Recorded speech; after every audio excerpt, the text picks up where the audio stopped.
নগরের জন্য একটা আমাদের সবার জন্যই একটা গুরুত্বপূর্ণ জায়গা হিসেবে অনেক দিন ধরেই পরিগণিত। তৎকালীন সময়ে আমাদের একজন মেয়র ছিলেন যে আনিসুল হক, উনি এই তেজগাঁ ট্রাক স্ট্যান্ডকে উচ্ছেদ করতে গিয়ে অনেক ঘটনার সম্মুখীন হয়েছে।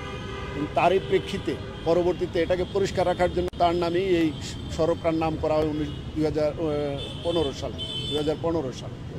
এই যে সড়কটা করতে গিয়ে ওনাকে অনেক বাধার সম্মুখীন হতে হয়েছিল, তারপরও উনি করেছেন এবং করে এটাকে কিভাবে নগরবাসীকে একটা সুন্দর রাস্তা বা যোগাযোগ ব্যবস্থা উপহার দেওয়া যায় তার জন্য উনি সচেষ্ট ছিলেন।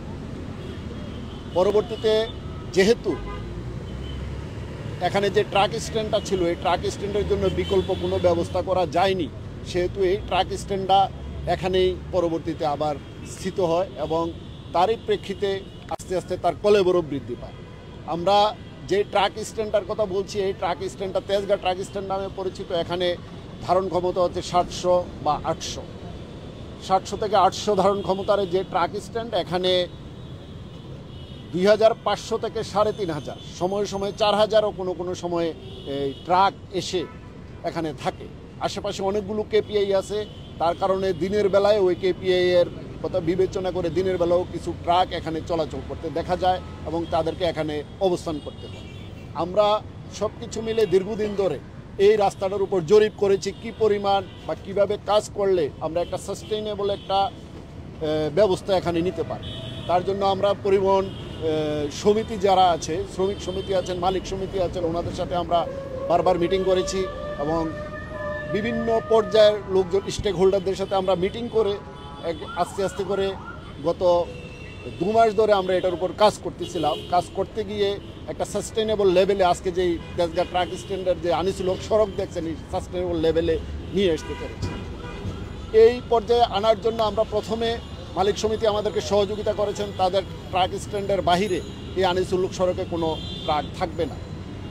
আমরা দিনের বেলা যে সমস্ত ট্রাকগুলো এখানে থাকতো সকাল 7টা থেকে রাত 10টা পর্যন্ত, এই কোনো ট্রাক এখানে আমাদের লোকজন এবং মালিক সমিতির লোকজন মিলেই আমরা এটা কাজটা করতেছি।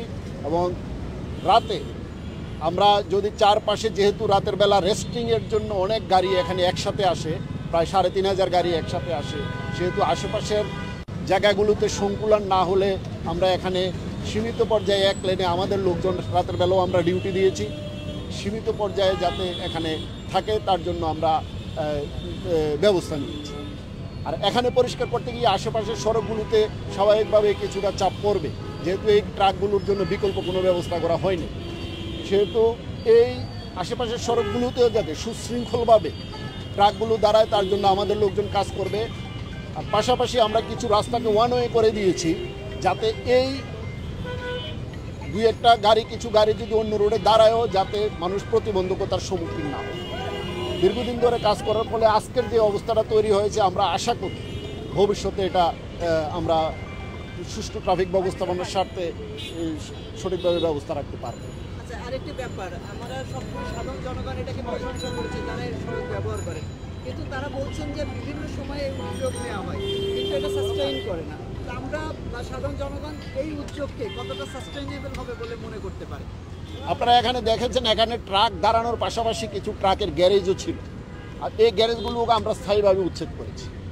আমরা আপনাদেরকে প্রথমেই বলেছি, আমরা গত 2 মাস ধরে একেবারে অপারেশনাল লেভেলে ছিলাম। তার আগে দীর্ঘ 4-5 মাস ধরেই আমরা এটা নিয়ে ছোট ছোট পর্যায়ে কাজ করেছি। যেহেতু শ্রমিক অধ্যুষিত এলাকা এবং ট্রাকের জন্য বিকল্প কোনো ব্যবস্থা নাই, তাহলে কি করা যায় তার উদ্যোগে আমাদের পুলিশ কমিশনার মহোদয় এ ব্যাপারে আমাদেরকে নির্দেশ দিয়েছেন এবং নির্দেশের পরেই আমরা এই কাজগুলো করেছি। আমরা আশা করি যেহেতু আমরা 2 মাস সাস্টেইনেবল রাখতে পেরেছি এবং মানুষের মধ্যেও একটা সচেতনতা তৈরি হয়েছে, শ্রমিকদের মধ্যে একটা সচেতনতা তৈরি হয়েছে, মালিকদের মধ্যে একটা সচেতনতা তৈরি হয়েছে, আমরা আশা করি রাখতে পারবো।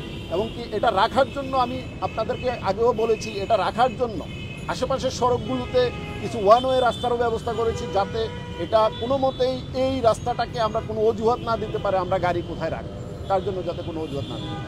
এখানে কি রিক্সা দাঁড়াতে দেবেন? না, এটা একটা হলো যে আমাদের যে সমস্ত এই অন্যান্য রুটে যে সমস্ত পরিবহন চলে এখানেও সেই সব পরিবহনই চলতে পারে, যেহেতু এটা রিক্সা ফ্রি না সেহেতু এটা চলতে পারবে, যাত্রী নিয়ে যেতে পারবে, কিন্তু গ্যারেজ বা স্থায়ীভাবে ইয়ে করার মতো কোনো আমরা ব্যবস্থা রাখবো। আমরা ঢাকা উত্তর সিটি কর্পোরেশনের সাথে এই ব্যাপারে আমরা কথা বলেছি। ঢাকা উত্তর সিটি কর্পোরেশন ট্রাক স্ট্যান্ডের জন্য এখানে একটা আধুনিক ট্রাক স্ট্যান্ডের জন্য এখানে তারা পরিকল্পনা নিয়েছেন বলে আমাদেরকে জানিয়েছে। আমরা এই পরিকল্পনাটার সাথে একটা, যেহেতু মহানগরীর এটা একেবারে মাঝামাঝি পর্যায়ে, সেহেতু আসা যাওয়ার কারণেও এই ট্রাক স্ট্যান্ডটা যদি আমরা স্ট্যান্ড থাকেও অপারেশনের প্রয়োজনেও দেখা যাবে যে কিছু রাস্তায় দিনের বেলা গাড়ি চলতে দিতে হতে পারে। এটা এড়ানোর জন্য আমরা ঢাকা সিটি কর্পোরেশনকে আমরা প্রস্তাব দিয়েছি বা আপনাদেরকেও বিভিন্নভাবে বলেছি, ঢাকা মহানগরীর যে সমস্ত প্রান্তসীমা আছে, এই প্রান্তসীমা অর্থাৎ প্রবেশপথ, এই প্রবেশপথে যদি প্রত্যেকটা প্রবেশপথে যদি একটা একটা করে ট্রাক স্ট্যান্ড করা হয় এবং অপারেশনাল কাজে যে গাড়িগুলো আসবে শুধুমাত্র এই ট্রাকগুলো যদি এখানে আসে, তাহলে দেখা যাবে যে আমরা এটার একটা স্থায়ী সমাধান পাব। এই স্থায়ী সমাধানের জন্য আমরা সিটি কর্পোরেশনকে আমরা প্রস্তাব দিয়েছি, আমরা একাধিকবার আলোচনা করেছি, আমরা সভা করেছি, এবং সিটি কর্পোরেশন আপাতত এই ট্রাক স্ট্যান্ডটাকে যাতে একটা বহুতল বিশিষ্ট পার্কিং বিশিষ্ট একটা ট্রাক স্ট্যান্ড করা যায় তার জন্য উদ্যোগ গ্রহণ করেছেন, এবং পরবর্তীতে নিশ্চয়ই তারা সরকারের সাথে আলোচনা করে, আমরা যোগাযোগ মন্ত্রণালয়ের সাথে আলোচনা করবো, সিটি কর্পোরেশনের বাইরে এরিয়াতে, যেমন আমরা যদি কাশপুর গাবতলির পরে অথবা আমরা